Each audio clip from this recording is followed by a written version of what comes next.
como posso dizer que creio? Construir uma vida sobre as bases, sobre os pilares desta fé, e depois dizer: eu acho que eu nunca acreditava tanto assim. Será que somos, amados, tão frágeis? Jesus falou no Evangelho: ide por todo o mundo e pregai o Evangelho, ensinai toda a criatura, todos os homens a crerem, e aqueles que crerem e forem batizados serão salvos. E essa é uma missão muito árdua da igreja: pregar o Evangelho, ensinar a fé, ensinar a palavra de Deus, a doutrina do Senhor Jesus. E é muito difícil, primeiro, porque nos dias de hoje, as pessoas querem crer em Deus, mas não querem ter uma doutrina. Elas querem crer em Deus, mas não um Deus que tem normas, não um Deus que fala, que pensa, um Deus que diz: olha, isso é certo, isso é errado. Querem crer num Deus sem boca, um Deus que está lá, dizendo que é amor e basta, só isso, não me peça mais nada, porque o importante é sentir o amor de Deus, mas um Deus que coloca limites, um Deus que tem mandamentos, um Deus que diz que isso lhe agrada e isso lhe desagrada, parece não ser um Deus muito atraente. E isso nós vemos tomando conta dos corações, principalmente quando alguém fala assim: eu não sou desses que tem placa para religião, para mim falou de Deus, está tudo ótimo. Quando você considera que a religião é só uma placa, de alguma maneira você está sendo ignorante. Porque, primeiro, que a igreja, sem entrar no mérito que a igreja é o corpo místico de Cristo, não é apenas uma instituição humana, você está querendo dizer que não há diferença na maneira de seguir Deus em todas as doutrinas. Isso não é verdade. Dependendo qual a igreja, a religião, o que lhe é pedido em nome do Senhor é totalmente contrário da outra. Então, se fosse só uma placa, todas falariam então as mesmas coisas e só mudaria de nome, como são as nossas paróquias. Nós católicos temos uma mesma fé, mas essa paróquia é Cristo Redentor, a outra é Nossa Senhora, outra São Benedito, mas falamos a mesma doutrina e a mesma fé. Se você for na igreja católica lá na Itália, é a mesma fé. Se for em qualquer lugar do mundo, se ela é católica, apostólica, romana, deveria e deve ser a mesma fé. Mas quando nós achamos que a religião não tem uma doutrina, então nós achamos que é só um nome, e é por esse motivo que nos perdemos, que nos confundimos, e chega um momento que nós não queremos mais seguir nada. E muitas vezes a pessoa entra para a igreja, mas ela não entra com os dois pés no barco. Ainda que todo o rio leve para o mar, se você for com um pé num barco e um pé no outro, você não chega a lugar algum. Não entra de verdade para a igreja, não assume de verdade a fé, se diz católico, mas não casou, não fez primeira Eucaristia, não é crismado, não frequenta a missa, não confessa, não sabe os mandamentos, não conhece os mandamentos da igreja, vive numa certa ignorância, e esses facilmente são levados pelo mundo, ou por superstição, ou por falsas doutrinas.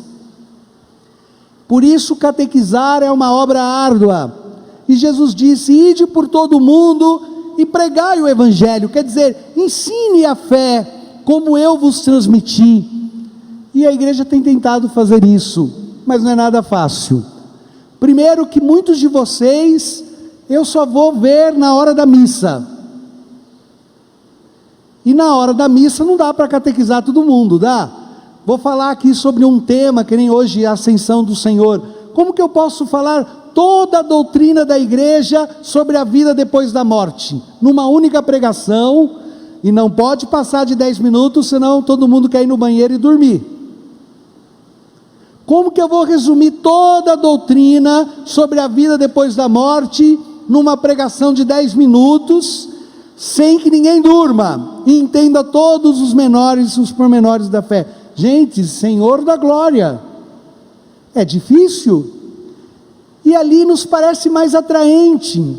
Então, quando o padre fala coisas da vida prática, olha, se você rezar, tudo vai dar certo na sua vida, se você hoje participar dessa missa, todo o seu emprego vai ser maravilhoso, você vai ser promovido, amanhã quando você chegar, o seu chefe vai te dar um beijinho no rosto, e vai dizer, hoje tem promoção para você. Ah, meu Deus, aquela missa é maravilhosa, eu fui na igreja, o padre só falou coisas maravilhosas, e aí nós sentimos, o ministério cantou uma música, padre, a mulher falou para mim, nossa, a hora que passou o Santíssimo, padre, o senhor falou para todo mundo ajoelhar, não foi? Eu ajoelhei, eu senti uma coisa tão forte, aí eu fiquei feliz, pensando, o Santíssimo tocou ela, né? E ela disse, uma dor, começou aqui embaixo, assim, ó, travou até minha coluna, a mulher do meu lado teve que me ajudar a levantar. Falei, Senhor da glória, Deus pode fazer uma obra assim, Deus pode tocar a gente imediatamente, mas o nosso conhecimento sobre a Eucaristia, sobre a missa, sobre os sinais sagrados que uma missa nos traz, isso nós precisávamos ir atrás.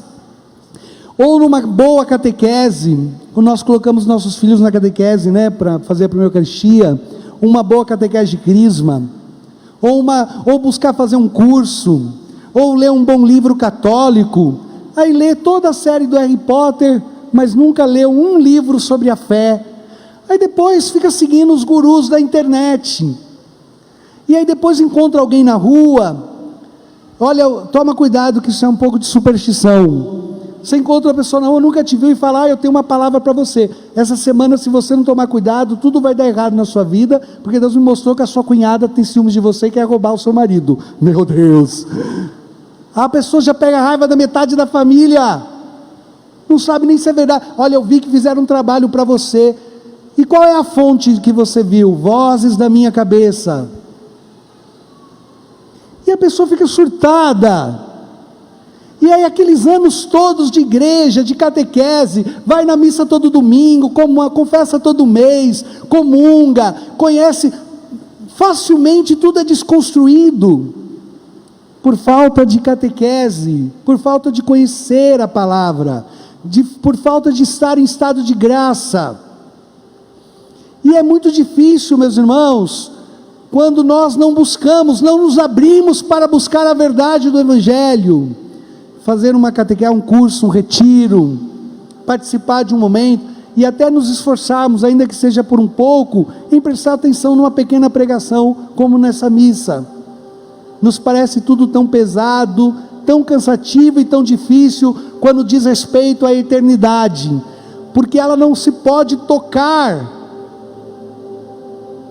Se vamos falar de comida, logo saciaremos a fome. Se vamos falar de futebol, logo veremos o gol. Mas se vamos falar de eternidade, parece tão longe, tão distante. Se vamos falar de vida eterna, parece uma coisa tão fora da minha realidade.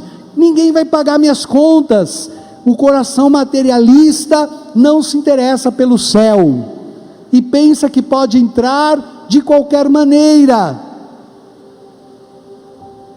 Mas o Senhor nos disse, se fosse simples, se fosse simplesmente assim, ó, vai vivendo aí, e seja bom para todo mundo, e quando encontrar alguém dá R$2, se fosse só isso, o Senhor Jesus não teria dito antes de ir para o céu, ide por todo mundo, e pregai o Evangelho. Para que nosso Senhor ia arranjar um trabalho desse tamanho, se não servisse para nada, se não fizesse bem nenhum para a alma, se não fosse preciso a nossa salvação, ouvir estas palavras de vida eterna, se não fosse preciso converter-se ao Evangelho, para que Jesus mandaria os discípulos, gente? Jesus não mandaria os discípulos, se não houvesse de verdade, uma necessidade de nos convertermos, de ouvirmos as palavras do Evangelho, e obedecermos, e fazermos com que a nossa consciência se submeta a esta moral querida por Jesus, que a nossa vontade se submeta à vontade de nosso Senhor. E por isso eu vos digo, meus irmãos, catequizar é uma missão difícil, porque desperta pouco interesse, e a falta de catequese nos leva ao abismo do erro, de uma vida desordenada, de uma vida sem Deus, de uma vida pagã.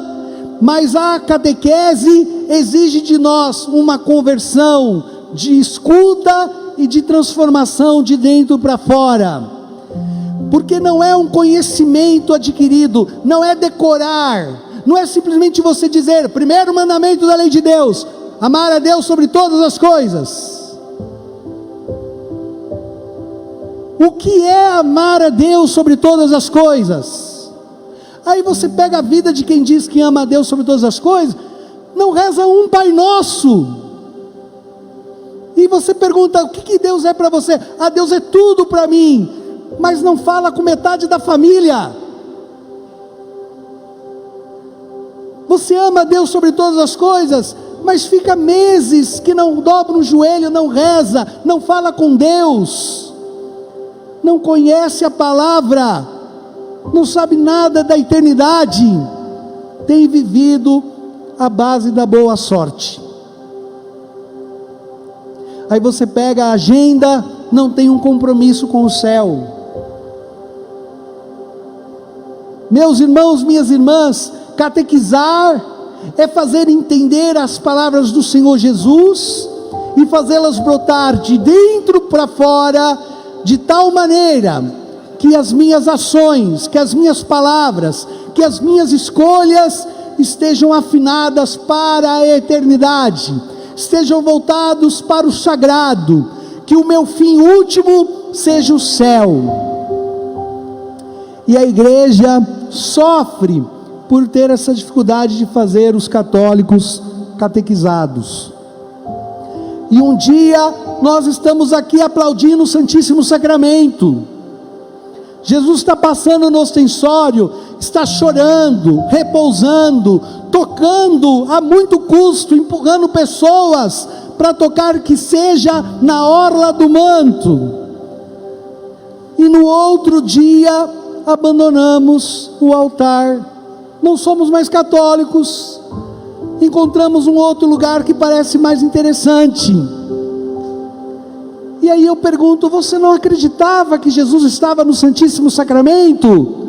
Ah, eu acreditava, mas os padres, mais a missa, mais a música, mais a coordenadora, mais minha mãe, mais meu pai, mais as minhas decepções, fizeram com que o que eu acreditasse fosse mudado, porque eu de verdade eu não cria, de verdade eu não creio. Como posso dizer que creio? Construir uma vida sobre as bases, sobre os pilares desta fé, e depois dizer, ah, eu acho que eu nunca acreditava tanto assim. Será que somos, amados, tão frágeis? Será que a nossa vida vai ser construída sobre uma mentira? É falta de catequese, e isso a Igreja Católica carrega por um grande número de fiéis. Nem sempre os fiéis são catequizados, e por esse motivo vão vivendo uma religiosidade meio supersticiosa, e em qualquer momento nas desventuras da vida, você vê aquele homem, aquela mulher mais piedosa da face da terra, dando as costas para o Senhor ressuscitado, dizendo que não crê mais, que depois da morte o Senhor nos levará e nos julgará e nos colocará diante de Deus Pai, mas de verdade virando as costas para Jesus, e de um dia para o outro acreditando na reencarnação. Você vê um católico batizando e crismando num dia, e no outro buscando algum tipo de conexão com a eternidade, tomando algum chá. Você vê um dia dizendo, Senhor, eu renuncio, eu creio que Tu és o meu Salvador, e no outro invocando as forças do universo para curarem o nosso organismo. Não há espaço para Jesus, que nós dizemos crer, nessas doutrinas. Não há espaço para Cristo nessas doutrinas, porque o que Cristo nos revelou, meus irmãos, é para nós o máximo da nossa fé. E por isso São Paulo disse aos Efésios, escuta o que eu vou dizer, olha a leitura: povo da Vila Cristo, povo dos Efésios, eu peço a Deus Pai, em Jesus Cristo, que dê para vocês um espírito de sabedoria, que revele para vocês, que o Espírito Santo revele para vocês, e façam vocês conhecerem verdadeiramente o que Jesus revelou. Ele precisa abrir o coração de vocês à sua luz, tirar vocês das trevas da ignorância e abrir o coração à verdade, para que vocês saibam, para que vocês creiam qual é a esperança e qual é o chamamento que nós recebemos, qual é a riqueza da glória que foi manifestada em Jesus para aqueles que são seus, para aqueles que foram batizados, para que vocês saibam o imenso poder e favor que Deus manifestou em Jesus para aqueles que creem. Ele que manifestou a força em Cristo quando ressuscitou dos mortos e o fez sentar à direita dos céus. Este mesmo Deus fará assim também com vocês. É a palavra de Deus, está na carta aos Efésios, capítulo 1, versículo 17 seguintes. Gente, é formidável. São Paulo está dizendo assim: olha, que o Espírito Santo ilumine vocês, para vocês entenderem a fé que vocês professam, para vocês olharem para Jesus e dizer assim: o que aconteceu com Jesus, vai acontecer comigo também, porque eu sou parte deste corpo, porque eu sou batizado em nome do Pai, do Filho e do Espírito Santo, porque eu abracei o Evangelho, eu não vou permanecer na morte. O Pai que ressuscitou o Cristo também me ressuscitará e me levará para o céu, e lá eu estarei na presença de Deus, e me sentarei à direita do Senhor, e verei Ele face a face, porque Deus guardou para mim uma vida na eternidade. Eu não sou desse mundo, eu não sou desse mundo. Se nós não olharmos, São Paulo está dizendo assim: se vocês não olharem para Cristo e não verem que Deus fará em vocês o que fez nele, vocês continuarão nas trevas da ignorância. Mas para vocês olharem para Cristo e crerem, vocês precisam receber este Evangelho, vocês precisam ouvir a palavra, você precisa ouvir a palavra. Para de ficar escutando abobrinha, gente. Passa o dia inteiro assistindo meme, pegadinha, besteira na internet, passa o dia inteiro ouvindo um monte de coisa que não serve para nada, perdeu 2, 3 horas no celular, e algumas vezes escutando uma música que a maior frase da música é: ai, se eu te pego. Essa fase estou meio atrasado, né? Não tem uma frase inteira, não tem nada para edificar a tua alma. Vai lavar louça, põe Moisés Rocha para pregar, meu filho. Vai limpar, vai viajar, põe o Frei Gilson no carro pregando. Vai fazendo um curso do Padre Paulo, senta na beira da praia, põe um fone no ouvido, vai escutar algo que construa, que edifique, que te torne sábio, que te torne uma pessoa melhor. Não há problema você escutar uma música de vez em quando, né? Ah, vai lá escutar um pagode, tá bom, vai. Mas será que viver a vida inteira escutando pagode vai fazer você o quê? Nem pagodeiro, porque você canta mal pra caramba, meu. Passa o dia inteiro entretido com futebol, falando de carro, de cerveja, passa o dia inteiro falando dos outros, e depois quer entrar no céu e dizer: Jesus, cheguei, para tudo, o meu lugar é o paraíso. Não podemos permanecer nas trevas, que o Espírito que virá no próximo domingo, celebraremos Pentecoste. Olha o detalhe da primeira leitura: Jesus vai para junto do Pai, e de junto do Pai enviará o Espírito Santo. O Pai e o Filho envia o Espírito Santo, e o Espírito vos revelará toda a verdade, e vos dará força de permanecer nessa verdade até o fim. Não tem alegria maior do que morrer professando verdadeiramente a fé, morrer católico de verdade, para estar cheio de gente lá no teu velório, cantando um hino de louvor, dizendo que era um homem, uma mulher de Deus, para ter um padre, 2 padres, ter diácono, ter ministro, ter mulher do terço, ter gente chorando, ainda que seja na sua missa de 7º dia, ainda que faça 1 ano que você morreu, ter alguém dizendo: se fulano tivesse aqui, muitas coisas não teriam acontecido. Não tem alegria maior do que saber que, apesar de uma vida difícil, de algumas e muitas derrotas, morremos sustentados pelo Espírito Santo na verdade revelada por Jesus Cristo nosso Senhor. Esta é a nossa fé. Esta é a nossa fé. Não estou pedindo isso aos que não estão aqui, eu estou pedindo isso a você que está aqui. A igreja não é um ponto turístico, não é um clube de campo, não é um entretenimento. Esta é a nossa fé, meus irmãos. E por isso o Senhor Jesus disse: enviarei o Espírito Santo, o Espírito da verdade, e Ele vos revelará todas as coisas.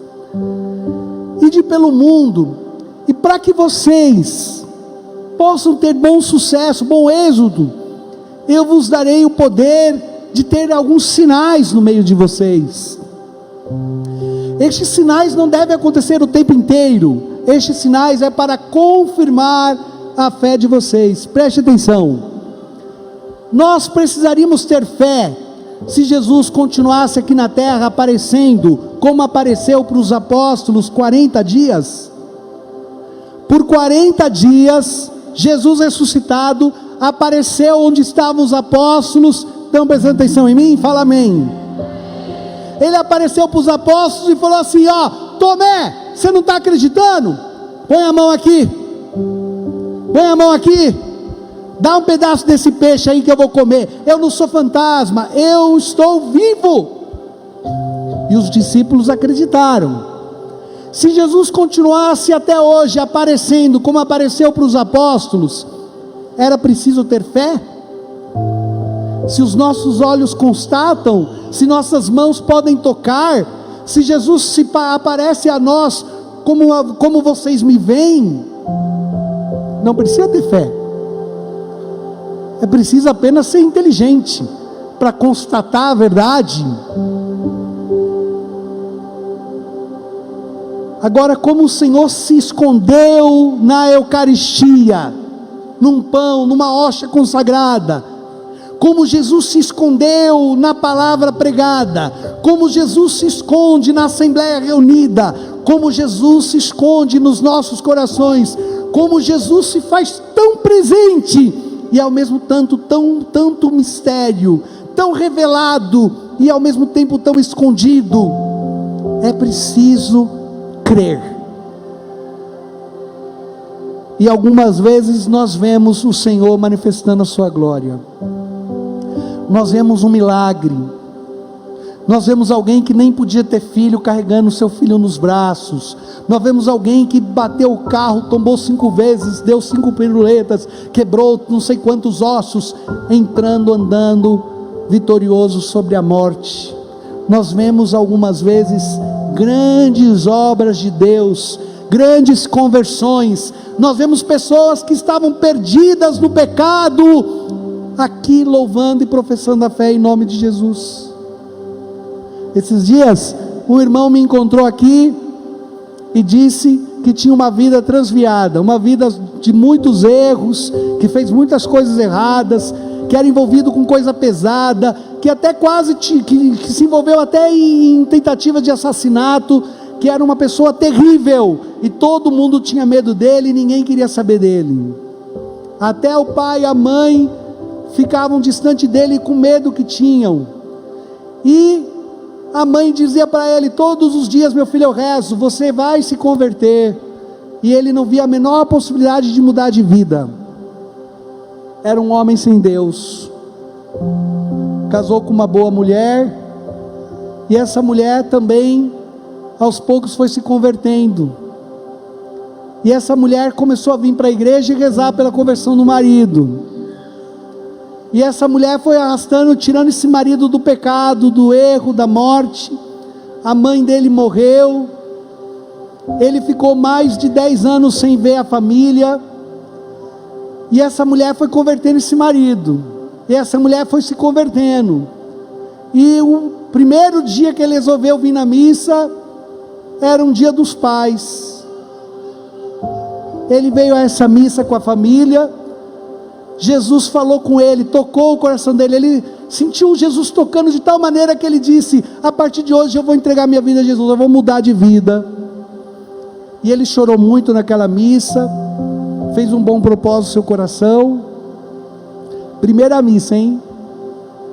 Quando ele estava saindo, adivinha quem ele encontrou na porta da igreja saindo da missa? O pai, que há 10 anos não via e que não se convertava. Como o pai viu ele, o pai chorou e disse: eu achava que você já estava morto pela vida que você levava. Deus seja glorificado. Sua mãe disse que ia orar até que você se convertesse. Eu tenho certeza que sua mãe fez alguma coisa por você no céu.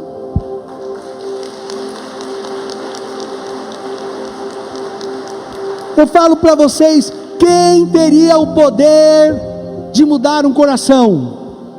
Quem pode mudar um coração, gente? Deus tem feito obras, expulsado demônios, livrado da morte. Deus tem feito obras maravilhosas no meio de nós. Para isso, é para quê? Para que você creia, para que você escute a boa notícia do Evangelho, que você seja catequizado, que você converta de verdade o teu coração, que o Espírito te ilumine.